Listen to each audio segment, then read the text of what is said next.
All right, I'm gonna do another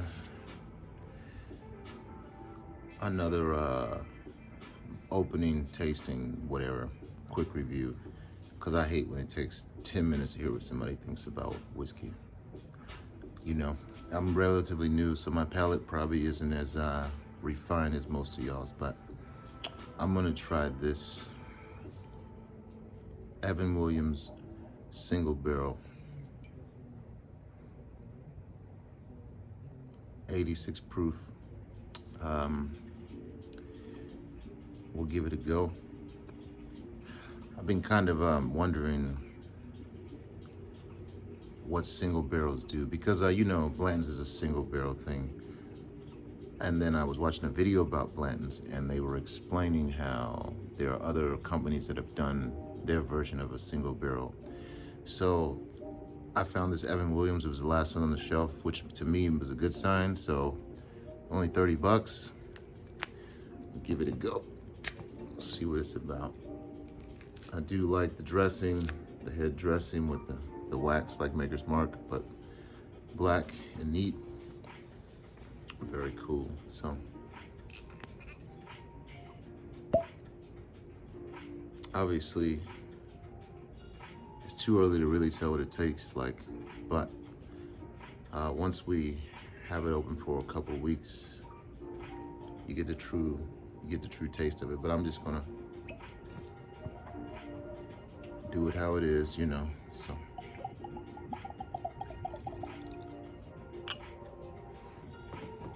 and forgive me, I got a bandage on my hand.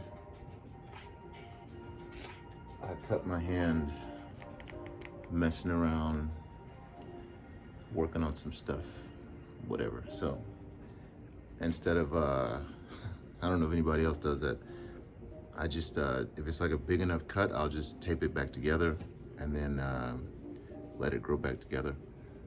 I don't know if that sounds silly to y'all, but it works. Just tape instead of band-aids. Just tape it up for a couple days and it'll grow back.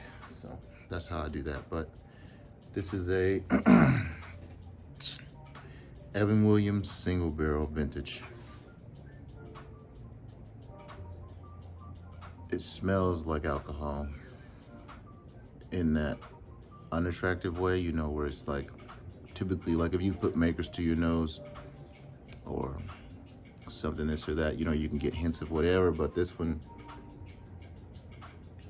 it just smells like alcohol, which is sad. I hope this is good. Hope it's got some type of flavor, but we'll see what it is. You know, Blanton's doesn't really have a great flavor either, but maybe it's smooth. Maybe that's the trick.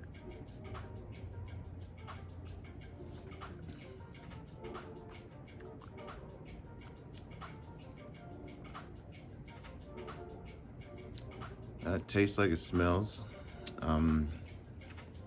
There is some fruit to it though. There's some, to me at the end, there's like a, I don't want to say prune, that doesn't sound attractive, but it's like a darker fruit.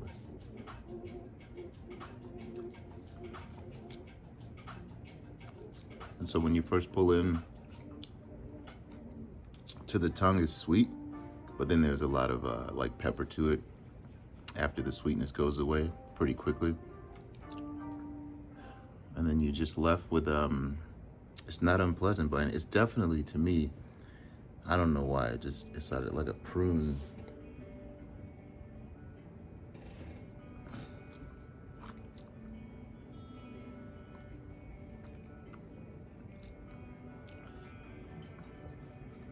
A little bit of heat. It's not terrible. It's not a bad, if you don't want to spend, because when I drink on the daily stuff, I don't want to drink my good stuff. So like, you'll see if you ever were to come to my collection, you would see most of the good stuff has got plenty in the bottle because I don't drink it a lot, especially if I'm alone. And then all of my nasty stuff, it's like my daily drinker stuff. So if I do want to try something, or if I just want to relax with something, I'll relax with something that I know isn't too special, you know. So this would definitely be a daily. It's not harsh or anything like that. It does have some sweetnesses here and there, but overall, it's more of a heat and a pepper type of feel to me, you know.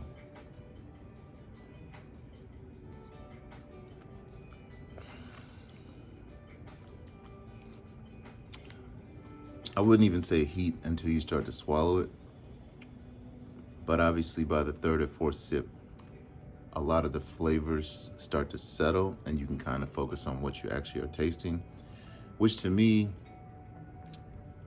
it comes in somewhere around a rougher version of Henry McKenna 10 or a Basil Hayden type of thing, but a little more sweet at the front. And I don't know, it's definitely not bad. And at like $30 for a single barrel, which apparently, and this is, I'm learning about the different types, but a single barrel is supposed to be a very rare, you know, expression of a whiskey because you can only get it out of the single barrel. So it'll never be the same unless you get another bottle with the same label or your same markings, you know. So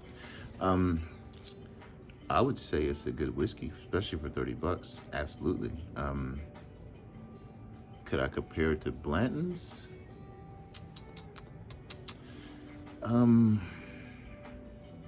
Maybe I should go grab some Blanton's and see. Yeah, be right back.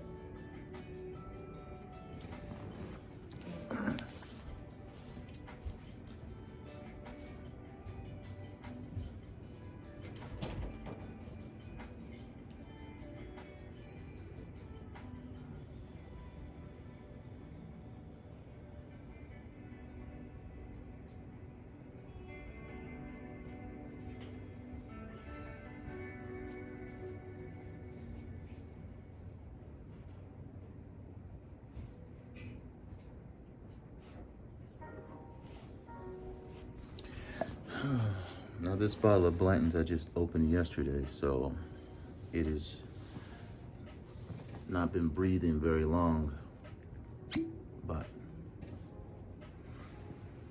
I guess that'll make it pretty comparable to this Evan Williams, which I just opened today. So we'll give it the side by side and see what we got going. Speaking of, I've got two of these in horses and they're the same inn. So I have all the letters for Blanton's except my ends are the same. They're not different. So if anybody wants to trade, hit me up. I don't remember Blanton smelling this good. I think this cup has a little residue or something in it. Maybe a detergent.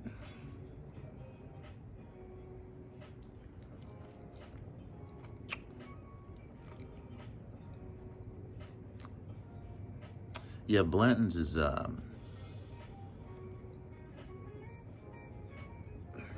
you know what it is. I don't know. Let me try and put that into words. Blanton's is the yardstick for smooth whiskey. No extra flavors, no extra burn. It's got a little heat, so you know you're in a gentleman's club, and that's about it.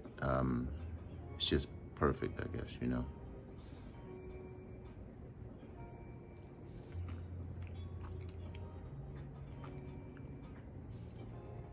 Evan Williams, it's got more sweetness in the beginning and then more pepper throughout the drink of it. So I would say they're actually in the same ballpark. Blanton's is, say it's like you're going down a highway, you want to stay on the road, too far to the left or too far to the right is bad. Blanton's would definitely be a straight shot right down the road to where you're headed to. Whereas Evan Williams goes a little bit of here, a little bit of there. Doesn't quite stay true on course with what you would, you know, in comparison to Blanton's. There's a lot going on. Some people may prefer that, a little more sweetness on the tongue up front. And then some people may prefer that peppery finish to it, but I won't complain about it, surely. I think it's a decent whiskey to mix or drink straight, you know, so, which I feel like I would be disrespecting certain whiskeys if I mixed them. This one here, I feel like, you know, it's all right.